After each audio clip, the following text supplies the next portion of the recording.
નમસ્તે મિત્રો, good evening. Video શરૂ કરીએ તે પહેલા જાહેર ડિસ્ક્લેમર. સેબીની ગાઈડલાઈન અનુસાર અમે સેબી રજિસ્ટર રિસર્ચ એનાલિસ્ટ છીએ, પણ આ વિડીયોમાં કરવામાં આવતી કોઈ પણ વાત તે બાય કે સેલનું ભલામણ નથી. છતાં આપ જો બાય કે સેલ, ટ્રેડ કે ઇન્વેસ્ટમેન્ટનો કોઈ પણ આઈડિયા વિચારો છો તો તમારા ફાઇનાન્શિયલ સલાહકારની સલાહ લઈને જ કરવું તે ઉચિત છે. મિત્રો, આપણે હમણાં સુધી વાત કરતા હતા કે માર્કેટ એક સાઇડવેઝ રેન્જમાં છે, ક્યાંય જતું નથી અને ક્યાંય બહાર નીકળતું નથી અને કોઈ પણ જાતનું ડિસાઇઝિવ ટ્રેડિંગ ક્યાંય મળતું નથી. આપણે ભૂતકાળમાં જોયું હતું કે આ જે કેન્ડલો ચાલતી હતી ત્યાં આગળ આપણે સતત વિચારમાં હતા કે અપસાઇડ જ રહેવી જોઈએ, બહુ ડાઉનસાઇડનું બાયસ હતું નહીં. એકાદ કેન્ડલમાં નિર્ણય ના આવી શકે, આ કેન્ડલ ખરાબ કરી, ત્યારબાદથી પાછી બે કેન્ડલથી આપણે ઉપર, પણ ઓલ ઓવર આપણે એક રેન્જમાં જ છીએ. અને એક્ટિવ ટ્રેડર્સ હશે તેમણે અત્યારે સમાચાર સાંભળ્યા હશે સાંજના અંદાજે 5:30-6 આસપાસ કે મિસ્ટર ટ્રમ્પ, ડોનાલ્ડ ટ્રમ્પે અનાઉન્સમેન્ટ કર્યું છે અને ઇન્ડિયા ઉપર 25% આસપાસની ટેરિફ લગાવી છે. જેટલા ન્યૂઝ હું જોઈ રહ્યો છું, સાંભળી રહ્યો છું, તે મુજબ હજી કોઈ જાતની ક્લેરિટી નથી કે કેટલી ટકા ટેરિફ, શું, ક્યાં, કેવી રીતે, અને લગભગ આ માણસ ક્યાંય સ્પષ્ટતા પણ કરતા હોતા નથી.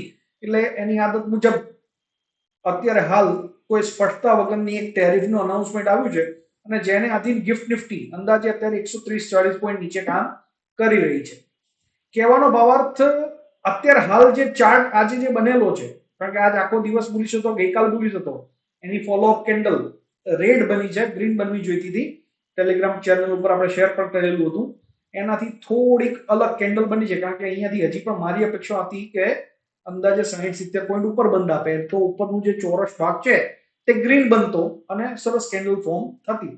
પણ નેવરધેલેસ 40-50 પોઈન્ટમાં આપણને કોઈ હરખ શોક નથી. આ જે બંધ આવ્યો છે તે પણ સારો છે. હવે માની લો એક મિનિટ માટે તમે એવું વિચારો છો કે આ ન્યૂઝ છે જ નહીં, તો આ માર્કેટ અહીંયાથી બહુ સારું બુલિશ છે. અને અત્યારે હાલ જે ન્યૂઝ ચાલી રહ્યા છે તે મુજબ આ તમે ગિફ્ટ નિફ્ટી જોશો કે અહીંયા આગળ અત્યારે ગિફ્ટ નિફ્ટી 715 આસપાસ છે. એટલે તમને ચાર્ટ પર બતાવવાનો પ્રયત્ન કરું કે આનો ક્લોઝ અહીંયા આગળ હતો આપણો, એટલે 860 આજુબાજુ, એટલે ત્યાંથી અંદાજે 135 પોઈન્ટ આજુબાજુની ડાઉનસાઇડ અત્યારે ગિફ્ટ નિફ્ટીમાં ચાલી રહી છે. હવે માની લો કે કોઈ પણ સારા સમાચાર નિફ્ટીમાં આવે છે, ગિફ્ટ નિફ્ટીમાં, તો એને ઉપર લઈ લેશે અને તો કાલે નિફ્ટી સારી એવી ઉપર જઈ શકે છે. અને જો આ કન્ટિન્યુ સમાચાર આવવાના ખરાબ રહે અથવા આમાં કંઈક એડ ઓન આવે છે કે કંઈ સ્પષ્ટતાઓ આવે છે અને ઇન્ડિયા માટે વધારે ખરાબ છે તેવો કોઈ સિનારીઓ લાગે છે, જે બહુ લાગતો નથી. માફ કરજો મિત્રો, કોઈ ગેરસમજ ના કરે કે આપણે પોઝિટિવ સાઈડ બાયસ છીએ, સેજ પણ નથી. ઓલ ઓવર છેલ્લા કેટલાક દિવસથી ચર્ચાઓમાં હતું કે ટ્રેડ ડીલ થઈ રહી નથી અને 10-15% ટેરિફ લાગવાની શક્યતા પૂરેપૂરી છે. આવું તમે સમાચારોમાં સાંભળ્યું હશે. તો તેના બદલે આવી છે 25%. હવે એની કેટલીક અંદરની સ્પષ્ટતાઓ, અને જો ઇન્ડિયાને બહુ મોટું નુકસાન, ભારત વર્ષને બહુ મોટું નુકસાન નથી દેખાતું ટ્રેડના પ્રોસ્પેક્ટિવથી, તો આ નિફ્ટી અહીંયાથી જોરથી ઉપર ભાગી શકે છે. અને સામે પક્ષે જો સ્પષ્ટતાઓમાં એવું દેખાય કે ના, અહીંયાથી ભારત વર્ષ માટે ખરાબ જ સિનારીઓ છે અને કંઈ ને કંઈ બરોબર નથી ટેરિફના સમાચારો, તો એ ઉપરનો નીચેનો સિનારીઓ મજબૂત કરશે. તો આપણે મારી દ્રષ્ટિએ બે લેવલ કાલે પકડી રાખવા જોઈએ અને એની ઉપર અને નીચે ટ્રેડ કરવું જોઈએ. અને માનો કે કેટલાક લોકો એમ માને કે આપણે તો બહુ પૂરના પાણી પીવા જ નથી, તો સાઈડમાં બેસવું તો આ પણ બહુ સારો નિર્ણય કહી શકાય. કાલે મુખ્ય લેવલ જે અગત્યનું છે તે આ કેન્ડલનો લો, એટલે કે 24,598, એટલે 24,600. જો 24,600 ની નીચે માર્કેટ જાય છે અને કાલનો બંધ આની નીચે, એટલે કે 24,470, કહેવાનો ભાવાર્થ કાલ જો અહીંયા આ જે ગ્રીન કેન્ડલ મોટી બનેલી હતી, આ જે લેવલ હું અહીંયા ડ્રો કરી દઉં છું, 450 પકડી લો આપણે રાઉન્ડ ફિગરમાં.